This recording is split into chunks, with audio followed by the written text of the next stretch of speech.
I am Madison, 34 years old, standing at the edge of my brother James's lavish wedding reception. Our relationship has always been strained, especially since I started building my quiet success. I watched him tap his champagne glass preparing for his speech. Little did he know what was coming. Poor sis, still working at that tiny firm, he sneered to appreciative chuckles from his friends. Minutes later, his CEO approached me with wide eyes. "Ma'am, I didn't know you'd be here." James froze. "Why not?" I smiled. "I own the company." Before I tell you how I ended up owning my brother's company without him knowing, let me know where you're watching from, and hit that subscribe button. Growing up in suburban Boston, my relationship with my brother James, 3 years my senior, was once something I cherished. When I was 5 and he was 8, we were nearly inseparable. We built forts in the backyard, rode bikes around the neighborhood, and shared ice cream cones on hot summer days. He would hold my hand crossing the street and defend me when other kids were mean. Those memories seem distant now, like they belong to different people entirely. Everything changed gradually as we got older. Our parents, particularly our father, had very different expectations for us. Dad was a banking executive, one of those stern traditional men who believed in clear gender roles and even clearer paths to success. For James, that meant being groomed for corporate success from an early age. Private school education, business camps, and summer introductions to his colleagues' children to build a network. For me, the expectations were different. Safer careers were suggested. Teaching, perhaps. Maybe nursing. Something to fall back on, my father would say, as if my inevitable future was marriage and children with career as a contingency plan. My mother would offer passive support in private, telling me I could be anything I wanted to be, but she never contradicted my father when it mattered. I remember a particular science fair when I was 12. James was 15, and had created a basic economic analysis of local businesses. It was good, not great, mostly compiled from existing data. My project was an innovative water filtration system I had designed and built myself. When the judges came around, my father steered them toward James, first speaking proudly of his son's business acumen. When they finally made it to my table, Dad merely stood back, arms crossed. I won second place. James got honorable mention. At dinner that night, all conversation centered on how James was robbed of recognition, while my achievement went unacknowledged. By high school, James had fully absorbed and embodied the superiority complex our parents had nurtured. He was student body president, debate team captain, and maintained near-perfect grades. At every family gathering, his achievements were heralded like royal proclamations. James just got accepted to the prestigious summer business program at Wharton, or James has been offered an internship at Goldman Sachs. Meanwhile, my interests in entrepreneurship and technology were dismissed as cute hobbies. When I was 16, I developed a prototype app for local restaurant recommendations before such things were common. I showed it to my family, explaining my vision for how it could grow and eventually monetize. James laughed and said, "That is adorable. Call me when you have actual investors." My parents nodded along, amused by my little project. I stopped sharing my ideas with them after that. The emotional distance between us grew into a chasm during our college years. James attended Cornell, a decision my parents celebrated for months. I chose the University of Massachusetts for their specific program in computer science with entrepreneurial applications. When my acceptance letter came, my father looked it over and said, "Well, at least it's a degree." Christmas dinner, my sophomore year of college, marked the first time James openly mocked my career choices. He was home from Cornell, full of stories about his connections and opportunities. When I mentioned my internship at a tech startup, he raised his eyebrows dramatically. "A startup? Really, Madison? You know 90% of those fail, right? Wouldn't you rather have job security?" He looked at our parents for approval, which they readily provided with knowing nods. "Some of us want to build something, not just climb someone else's ladder," I replied. The table went silent before my father cleared his throat. "Madison, there is nothing wrong with respecting established institutions. Not everyone needs to reinvent the wheel. In that moment, something hardened inside me. I realized I would never receive the validation or support I craved from my family. But instead of breaking me, it fueled me. That night I made a promise to myself that I would succeed on my own terms, without their approval or assistance. I would build something meaningful, something lasting, and I would do it so quietly, they would never see it coming. My college years at UMass were transformative, though not in the way my family might have expected. While James was networking at Ivy League cocktail parties, I was diving deep into computer science and business courses, often staying in the lab until security kicked me out at midnight. I maintained a 3.9 GPA while working 3 part-time jobs to support myself, as my parents considered the state school affordable enough that I should cover my own living expenses. It was during my junior year that I met Professor Diana Hayes, the first person who truly saw my potential. A former tech executive who had built and sold 2 companies before moving into academia, Diana became the mentor I desperately needed. After class one day, she stopped me. "Madison, that algorithm you developed for the class project has commercial applications. Have you considered what you might do with it after graduation?" No one had ever taken my ideas seriously before. That single conversation altered my trajectory. I graduated with honors, though my family seemed more interested in the fact that James had just been accepted to Harvard Business School. I took a position at a small tech consulting firm, learning the industry from the inside while secretly developing my own ideas, nights and weekends. The pay was modest, which prompted regular comments from James about my cute little job. What he did not know was that I was studying the market, identifying gaps, and formulating a business plan. After 2 years, I spotted a significant opportunity. Major corporations were struggling with specialized security software that could integrate with legacy systems while providing modern protection. The existing solutions were either too generic or prohibitively expensive for mid-sized businesses. I knew I could build something better. At 26, I quit my job and cashed in my modest savings to start my own company. My first office was my tiny apartment in Cambridge, with a desk crammed in the corner of my living room. Ramen noodles became a staple, as I poured every penny into development. During those early months, I sometimes thought about James in his luxury apartment and wondered if I had made a terrible mistake. 6 months into development, I attended an industry conference where I met Rebecca, a brilliant marketing strategist who saw the potential in my security solution. She became my co-founder, bringing complementary skills and much-needed moral support when things got tough. And they did get tough. Twice in our first year, we nearly went bankrupt. There were nights I cried myself to sleep, questioning everything. The lowest point came when a major potential client backed out at the last minute, leaving us with development costs we could barely cover. That same week, James sent a family group text about his promotion at his prestigious firm, complete with photos of his new corner office. I almost gave up that night. Then, through a connection of Rebecca's, we landed Meridian Healthcare, a regional hospital system desperately needing our exact solution. That single contract saved the company and gave us the case study we needed to approach other clients. We delivered exceptional results, and word began to spread. A strategic decision I made early on proved unexpectedly valuable. To protect myself from potential discrimination in the male-dominated tech industry, I established a holding company structure where I remained anonymous as the owner. Our company, SecureFlow Solutions, was technically owned by Artemis Holdings, which I controlled. This allowed me to focus on product and strategy, while Rebecca became the public face of the company. It also, though I did not plan it this way, initially kept my success hidden from my family. By year 3, we had expanded into enterprise solutions, growing from 2 people to 20, then 50. Our client list included names that even James would recognize. We moved from my apartment to a real office, and then to an entire floor in a downtown building.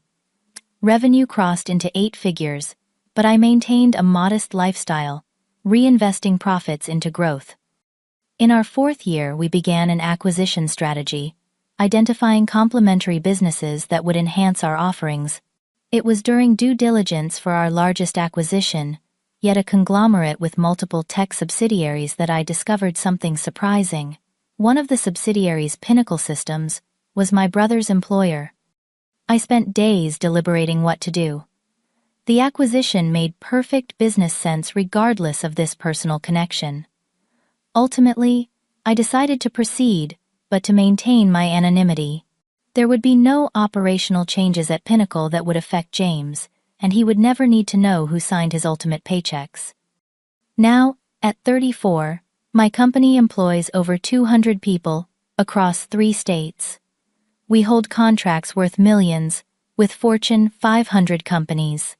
Our company culture, built on innovation and respect, stands in stark contrast to the hierarchical environments James has always thrived in. While he climbed corporate ladders, I built my own building. Yet through all this growth, I maintained my privacy. My parents still thought I worked at some tech company, a deliberate vagueness I never corrected. James still made dismissive comments about my career at family gatherings, and I let him, knowing that sometimes success speaks loudest when revealed at the right moment. While I was building my company from nothing, James was following the traditional path our father had laid out for him. After Harvard Business School, where he made sure everyone knew he had graduated from Cornell, before that he entered the corporate world with a sense of entitlement that was palpable. He joined Reynolds Financial first, then moved to Pinnacle Systems 2 years later, always chasing bigger titles and salaries. James has always been obsessed with status symbols and appearances. His social media became a carefully curated showcase of his success. Pictures of his BMW with the caption, "New toy for the quarter's top performer." Check-ins at exclusive restaurants. Vacation photos from 5-star resorts in the Maldives. Each post designed to elicit envy and admiration. What was notably absent were any mentions of meaningful work or positive impact. Family dinners became platforms for his monologues about corporate achievements. He would dominate conversations, dropping names of executives he had briefly met, describing meetings where he claimed to have been instrumental in decision-making. My parents would listen with rapt attention, occasionally glancing at me, as if to say, "Why can't you be more like your brother?" What James never realized was how transparent his exaggerations were to someone who actually ran a business. He would claim credit for initiatives that clearly came from senior leadership. He would describe his role in ways that made entry-level analysis sound like executive strategy. I would sit quietly nodding at appropriate intervals, occasionally catching my mother's eye and sharing a brief knowing look. She might not understand business, but she understood her son's tendency to embellish. There was a particularly uncomfortable Thanksgiving 3 years ago when James decided to directly belittle my business in front of extended family. We were all seated around my parents' dining table when Aunt Patricia innocently asked how my work was going. Before I could answer, James interjected. "Madison's still playing entrepreneur with her little security thing. How many employees do you have now?" 10, 15. He knew perfectly well I had never disclosed the size of my company to the family. "We're growing steadily," I replied neutrally. "Well, at Pinnacle, we just signed a $20 million contract with Universal Banking. That is how the big boys do business." He raised his wine glass in a mock toast. What James did not know was that Universal Banking was also our client, and the security infrastructure his company was integrating with was actually built by mine. I smiled and took a sip of water. As I quietly expanded my business empire, I came to a startling realization through industry connections. James's company, Pinnacle Systems, had become a subsidiary of one of my acquisitions. The irony was almost too perfect. My brother, who had spent his life looking down on my career choices, now unknowingly worked for me. For business reasons and professional integrity, I chose not to reveal this connection. The situation became even more ironic when James received a promotion to Director of Client Relations. He called our parents immediately, who then called me, insisting I congratulate him. During our stilted phone conversation, he boasted about how he had impressed the owner with his initiative on a key project. I knew for a fact that the initiative he described had been a directive from my executive team, implemented with considerable resistance from middle management at Pinnacle, including James. "The owner must really see your potential," I said, managing to keep my voice even. "Well, some of us know how to make an impression in the real business world," he replied. "Not everyone can handle this level of pressure and responsibility." I bit my tongue and congratulated him again. When James got engaged to Allison, daughter of my parents' longtime friends, the wedding quickly became another showcase for his supposed success. Every decision from the venue to the guest list was calculated to impress. He made sure his corporate connections knew about his promotion, the size of his new house, and his plans to join the country club. The wedding itself would have 300 guests, including several executives from Pinnacle. "My boss and his wife are coming," he told me during a family dinner 6 months before the wedding. "Walter Kingsley, the CEO. He rarely attends employee functions, so this is a big deal." I nearly choked on my water. Walter Kingsley was my CEO hired by me 2 years prior to run the day-to-day operations of our expanding company. Walter knew exactly who owned the business, though we had agreed to maintain my privacy for strategic reasons. "That is impressive," I managed to say. "I look forward to meeting him." "As if you will have anything to talk about with someone at his level," James scoffed. "Just try not to embarrass me by talking about your little company." I nodded, already contemplating the uncomfortable situation ahead. I had 2 choices: skip the wedding and avoid the potential drama, or attend and risk having my carefully maintained privacy shattered. For a moment, I considered telling James the truth before the wedding, but I knew his reaction would likely be volatile and could affect his performance at work. Despite our personal differences, I had always maintained a strict policy of separating family issues from business decisions. In the end, I decided to attend. I would have a discreet conversation with Walter beforehand to ensure he understood the situation. Professional integrity would have to take precedence over personal vindication, no matter how tempting the latter might be. 6 months before the wedding, an elaborate invitation arrived at my condo. Thick cream cardstock with gold foil lettering announced the union of James Alexander Montgomery and Allison Elizabeth Crawford at the prestigious Rosewood Hotel in downtown Boston. The invitation suite included separate cards for the ceremony reception and Sunday brunch, along with accommodation recommendations at the 5-star hotel. Everything about it screamed excess and status, seeking perfectly aligned with James's personal brand. My first instinct was to decline. Years of subtle and not-so-subtle humiliation at family gatherings had left me wary of any event centered around James. But then, my phone started ringing. My mother called daily for a week. "Madison, please. It would break my heart if you weren't there. He is still your brother, regardless of your differences," she pleaded, during our 5th conversation on the topic. "Mom, you know how he treats me. Every family gathering becomes an opportunity for him to put me down. He is just competitive. Deep down he loves you, and it would mean so much to me and your father." Eventually, I relented, knowing that refusing would only create more drama and potentially hurt my mother, who was caught in the middle of our strained relationship. Once I confirmed my attendance, the next challenge was deciding what to wear. This required strategic consideration. I needed something appropriate for the formal occasion that would not draw attention or give James any ammunition for criticism.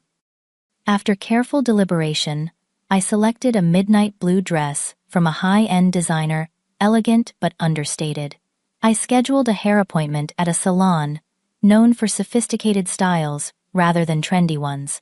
Every choice was calculated to help me blend in while maintaining my dignity.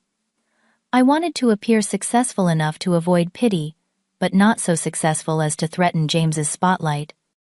The week before the wedding, I called Rebecca to discuss how to handle potential business disclosures. "Walter will be there," I explained. "If he recognizes me, which he likely will, it could create an awkward situation." "Just email him," Rebecca suggested. "Give him a heads up that you will be there as the groom's sister and would prefer to keep business separate from the family event." I followed her advice, sending a carefully worded email to Walter. His response was prompt and understanding. Your privacy has always been respected at the company, and this situation will be no different. I will take my cues from you if we interact at the event. I arrived in my hometown the day before the wedding. The rehearsal dinner that evening was the first major hurdle. Held at an exclusive country club, the event was typical James, designed to impress and intimidate. Crystal chandeliers, string quartet waitstaff, informal attire, and place cards, written by a professional calligrapher. James was in his element, moving from table to table, introducing his colleagues with subtle reminders of their titles and importance. When he finally made his way to me, his smile tightened almost imperceptibly. "Madison, glad you could make it." The words were right, but his tone made it clear I was an obligation rather than a welcome presence. "Congratulations, James. Everything looks beautiful." "Yes, well, when you reach a certain level professionally, these connections become important." He gestured vaguely toward a group of men in expensive suits. "Some of my colleagues from Pinnacle are here. Try not to bore them with talk about your little business." Before I could respond, he was called away by his future father-in-law. I remained at my table sipping champagne and observing the interactions around me. Walter Kingsley entered with his wife about half an hour later. He scanned the room, nodded slightly when he saw me, but made no move to approach. He had understood my email perfectly. Throughout the evening, I watched my parents fawn over James's professional connections. They introduced themselves as James's parents with unmistakable pride, engaging his colleagues in lengthy conversations while barely acknowledging my presence. The familiar feeling of invisibility crept over me, the same feeling I had experienced at countless family events throughout my life. By the time I returned to my hotel room, my composure was wearing thin. I sat on the edge of the bed, hands shaking slightly, fighting back tears of frustration. Years of therapy had helped me understand that my family's approval was not necessary for my self-worth, but old wounds still had power to hurt. That night, I had a minor panic attack, something that had not happened in years. The prospect of facing another day of James's condescension while maintaining my secret felt suddenly overwhelming. I called Diana, my mentor from college, needing her steady perspective. "I could just not go," I said after explaining the situation. "You could," Diana agreed. "But would that bring you peace, Madison? Or would you be giving him power over you again?" She was right, of course. Skipping the wedding would be allowing James to dictate my choices once more.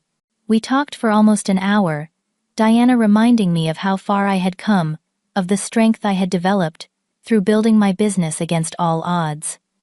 Before going to bed, I made a decision. I printed out an important contract that needed my signature, one that would finalize our expansion into European markets.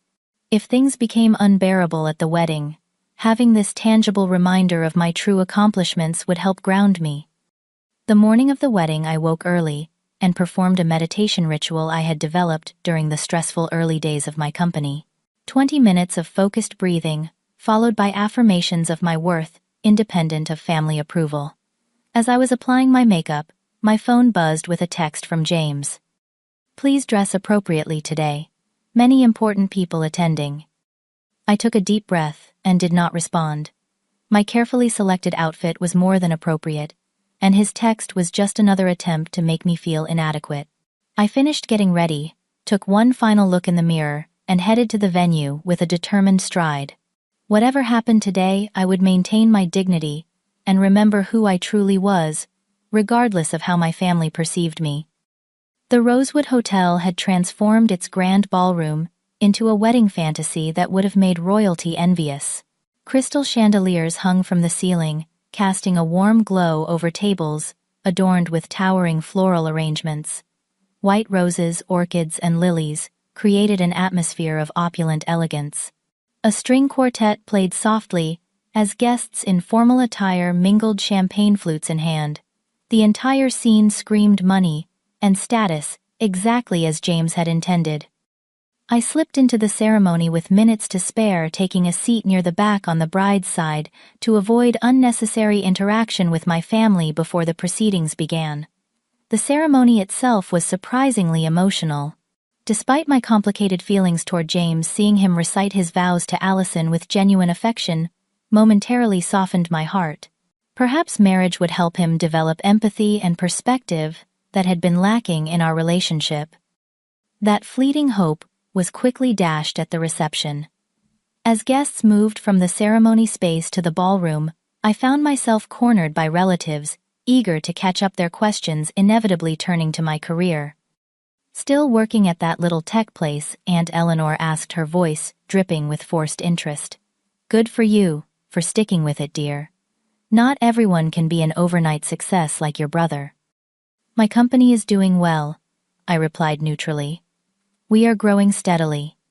"Such perseverance," she said, with a pat on my arm. "That is admirable, even if it has not quite panned out the way you hoped."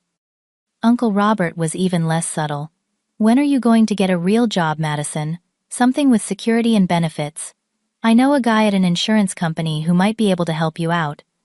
"Thank you, but I am very satisfied with my current position," I managed through gritted teeth. The only genuine interest came from my cousin Amy, who actually worked in tech herself. "I heard your company developed some innovative security protocols. Is that right?" Before I could answer, James appeared beside us, champagne in hand. "Amy, they need you for photos. Madison, try the shrimp cocktail. At least someone in the family should enjoy the premium catering," I splurged on. As Amy was whisked away, I took a deep breath and reminded myself of Diana's words. I would not let him provoke me. Not today. The real trouble began during the toasts. After the best man and maid of honor had given their heartfelt speeches, James unexpectedly took the microphone again. He thanked various guests, naming corporate executives and making sure to mention their titles. Then he turned in my direction. "And let's thank my little sister for coming today," he said, raising his glass toward me. The spotlight literally followed his gesture, illuminating me at my table. "Still working at that tiny firm, but we all have to start somewhere." Uncomfortable laughter rippled through the crowd. I maintained a tight smile, feeling hundreds of eyes on me. "Madison always had big dreams," James continued, his voice taking on a condescending tone. "She wanted to be a big tech entrepreneur since college. Still chasing that dream, right, sis?"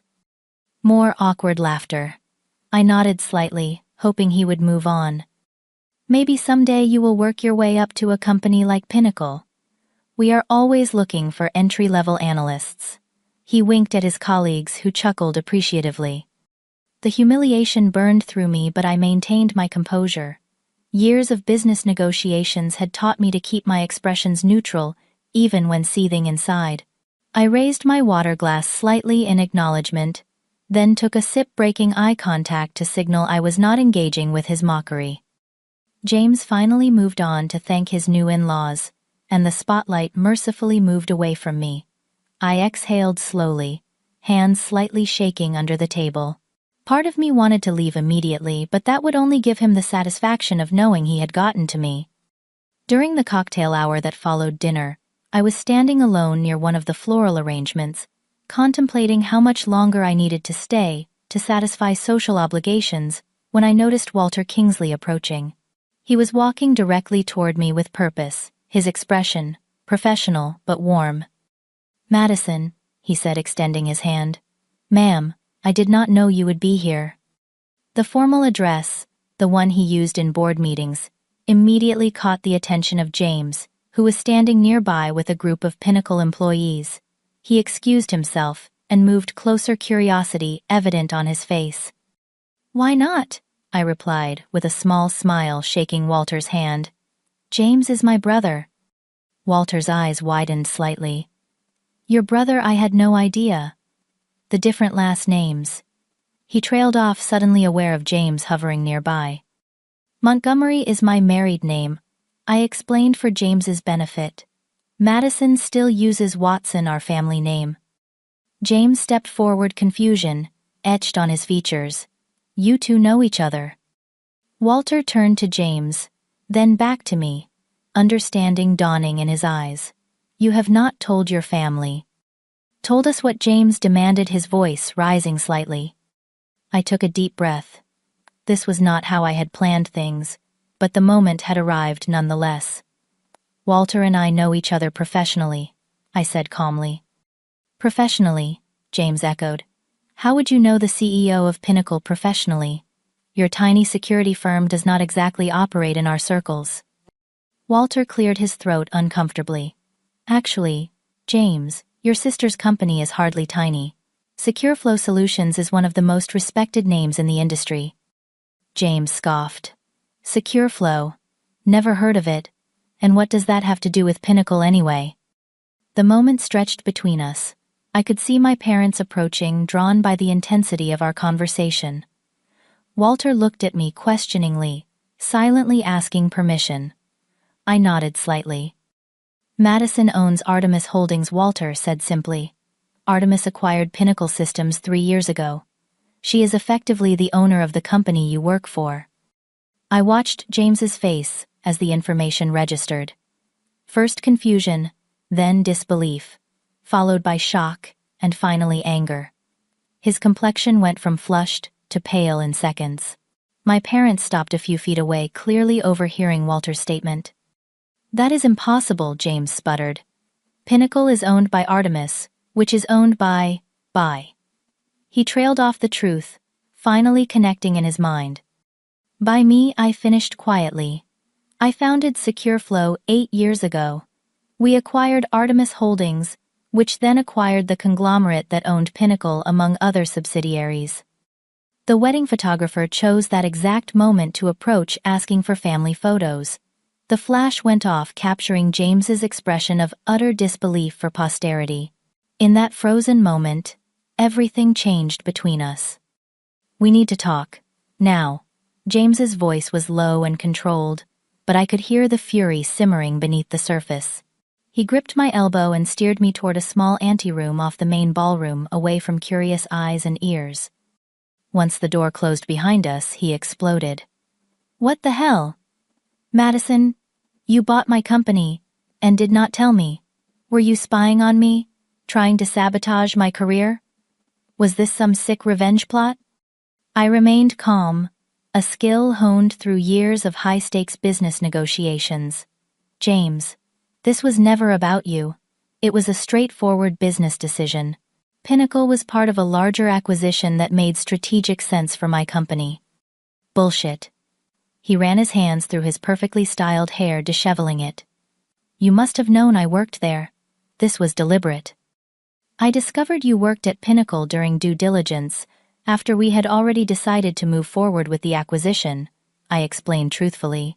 By then the process was well underway. It would have been inappropriate to change a major business decision based on personal connections. So you just decided to become my boss, without telling me. Do you have any idea how humiliating this is? I took a deep breath. Think back, James. Has anything about your job changed in the past 3 years? Have I ever interfered with your position or progression at Pinnacle? He opened his mouth to argue, then closed it again, considering. No, he admitted reluctantly. But you could have. At any time. But I did not. Because I maintain a strict separation between family and business. The organizational structure at Pinnacle remained intact after the acquisition. Your promotions, your projects, your team, all of that has been based entirely on your own performance and the decisions of your direct management. The door opened and Walter Kingsley stepped in cautiously. Excuse me, but I thought I might be needed here. James turned on him immediately. Did you know about this the whole time? Were you laughing behind my back? Walter shook his head. I knew who owned the company, yes. That is my job as CEO. But Madison has been absolutely clear from day one that her connection to you should never influence company decisions regarding your employment. In fact, she specifically instructed that you were to be evaluated solely on your merits. Nothing more, nothing less. James looked between us, his anger giving way to confusion. So, my promotion last year. was entirely based on your performance and recommendation from your department head, Walter confirmed. Madison never weighs in on individual personnel decisions below executive level. That is not her management style. Some of the tension left James's shoulders, but his expression remained troubled. Why keep it secret then? Why not just tell me? I sighed. Would you have believed your success was your own if you had known? Or would you have always wondered if your sister was pulling strings? I was protecting your sense of accomplishment, James. The door opened again, and our parents entered. My father's face was thunderous. What is going on here, James? Your guests are wondering where you've disappeared to. And what is this we're hearing about Madison owning a company? Not just a company, Dad, James said bitterly. My company. Apparently my little sister is the big boss of Pinnacle Systems. Has been for 3 years. My mother gasped softly. My father turned to me, eyes narrowed in disbelief. Is this true? I straightened my shoulders. Yes. I founded a security software company 8 years ago. We've grown significantly. Pinnacle became one of our subsidiaries through an acquisition 3 years ago. And you never thought to mention this, my father demanded. When would have been a good time? I asked quietly. When you were praising James's corporate accomplishments at Thanksgiving, or when you were explaining to Aunt Patricia that my computer hobby was just a phase. The accusation hung in the air. My mother stepped forward, surprising me by taking my hand. Madison, I had no idea. All this time you've been building something substantial, and we never asked, I finished for her. Never showed interest beyond polite inquiries that immediately turned back to James. A commotion outside the door indicated more family members were gathering. The antechamber door opened again, revealing several curious relatives, including Aunt Eleanor and Uncle Robert. Behind them I could see Allison approaching, concern evident on her face. What's happening? She asked, looking at James. Everyone's wondering where you went. Just a small family revelation, James replied tightly. Apparently my sister is some sort of secret tech mogul who owns Pinnacle. Allison's eyes widened as she looked at me with new appreciation. You own SecureFlow. My company uses your security protocols. They're the industry standard. This unexpected validation from my new sister-in-law seemed to affect James more than anything else had. He looked at Allison, then back at me, reassessing. You really built all that yourself? He asked, his tone softer. From nothing. With a lot of hard work and a great team, I nodded. But yes, from nothing. The extended family murmured in surprise. Aunt Eleanor, who had dismissed my career earlier now, looked thoroughly embarrassed. Uncle Robert stared at his shoes. Walter, sensing an opportunity to ease tensions, approached me discreetly. I know this is a personal moment, but I wanted to mention that the European expansion contract is ready whenever you have time to review it. No rush, of course. James overheard. European expansion. Despite everything, I could see professional interest spark in his eyes. Yes, I said. We're establishing operations in 3 European countries next quarter. A complex series of emotions crossed James's face. The professional in him was clearly impressed, even as the brother in him struggled with this new reality, where his little sister was far more successful than he had ever imagined. My mother, always sensitive to social awkwardness, stepped in. Perhaps we should return to the reception. This is still James and Allison's wedding day. She was right. This was neither the time nor place to unpack decades of family dynamics. Absolutely, I agreed. This should be a celebration. I turned to James. Congratulations again on your marriage. Allison seems wonderful. I meant it sincerely. James nodded stiffly, still processing everything. Allison took his arm supportively. We'll talk more later, I added. Enjoy your reception. As the others filed out, I decided it was time for me to make a graceful exit. I had never intended to overshadow James's wedding day, and staying would only create more tension and distract from the celebration.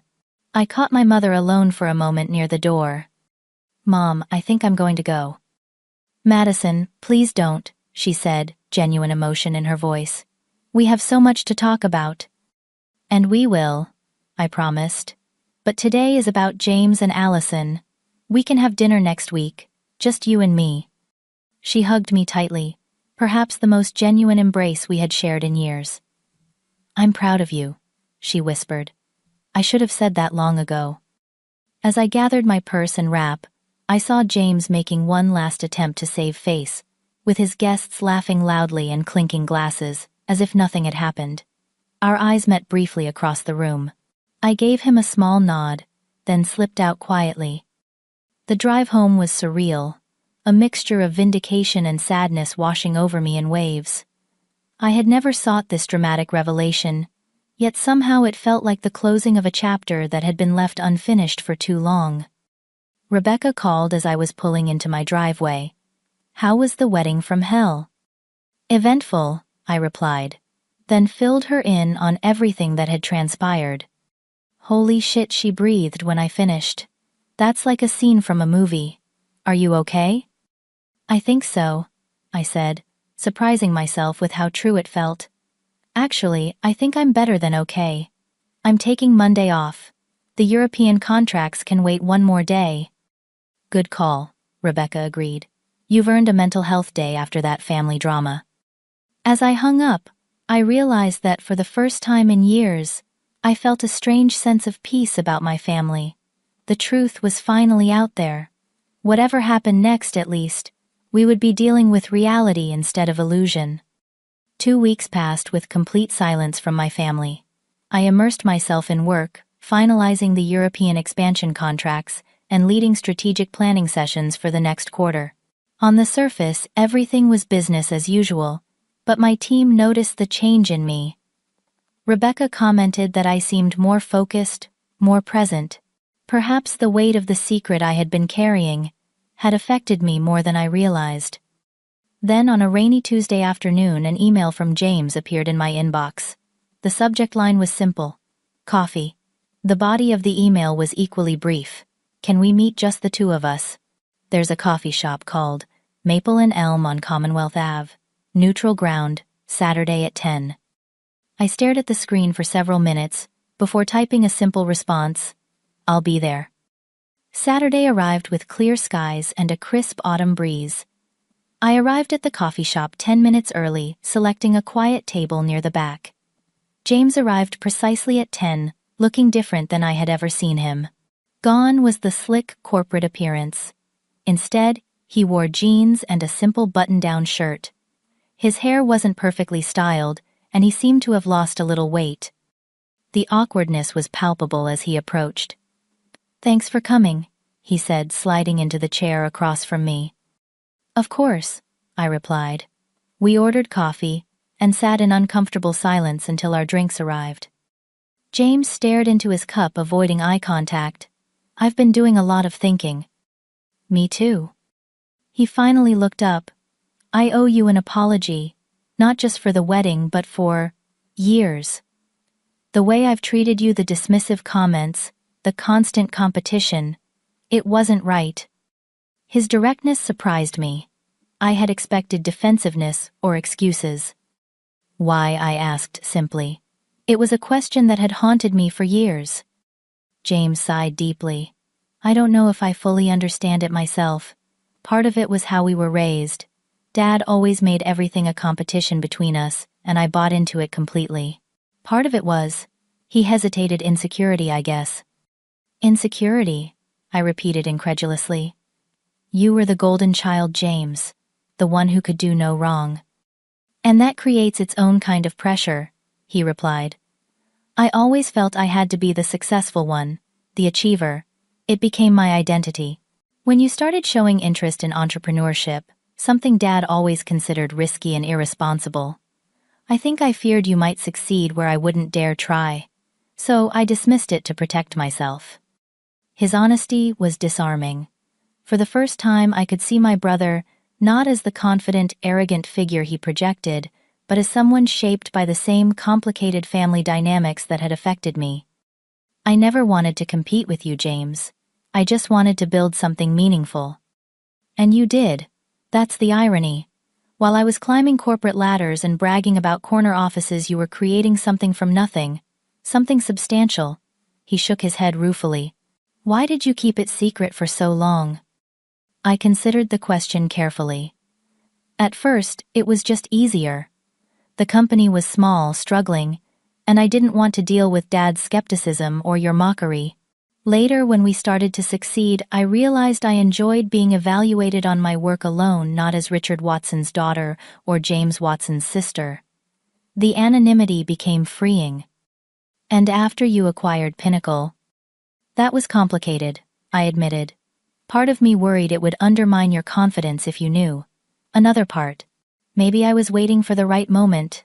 Some sign that you might actually be proud of me, rather than threatened.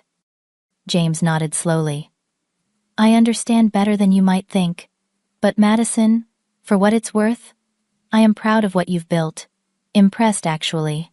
The security protocols, Secure Flow, developed for financial institutions, are considered best in class.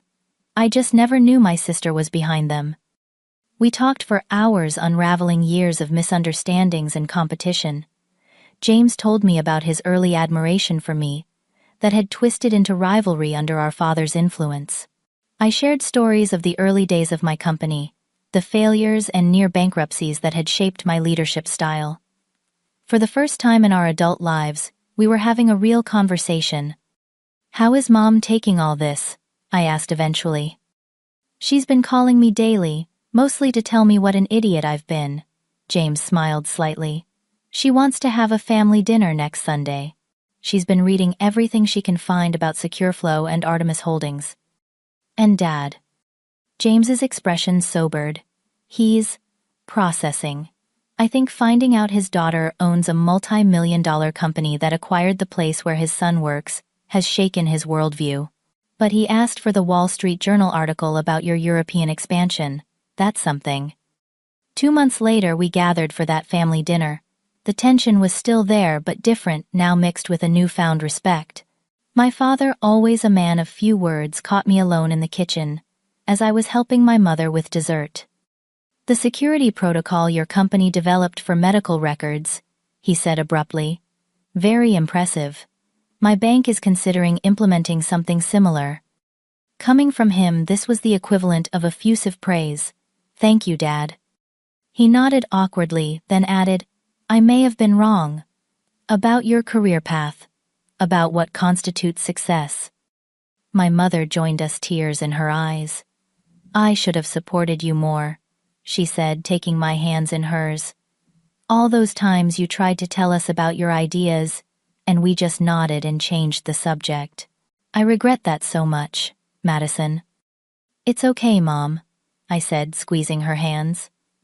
Really, maybe I needed to find my own path without expectations. The healing wasn't instantaneous, and there were still awkward moments and old habits that died hard.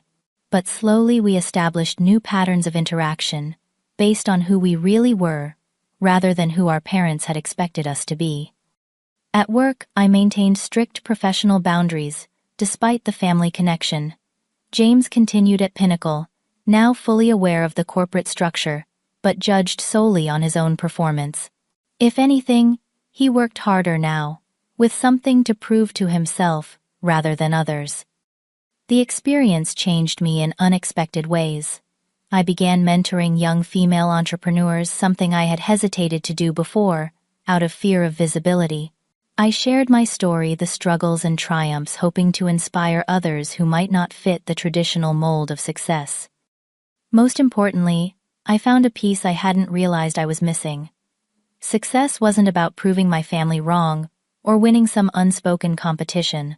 It was about building something meaningful, creating value, and staying true to my vision, regardless of external validation. James and I will never have the simple, uncomplicated relationship some siblings enjoy. There's too much history, too many years of patterns that can't be erased overnight. But we're finding a new way forward, based on mutual respect and a better understanding of how we became the people we are. Sometimes the most important family lesson isn't about proving your worth to others, but discovering it was there all along, waiting to be recognized by the person who matters most, yourself.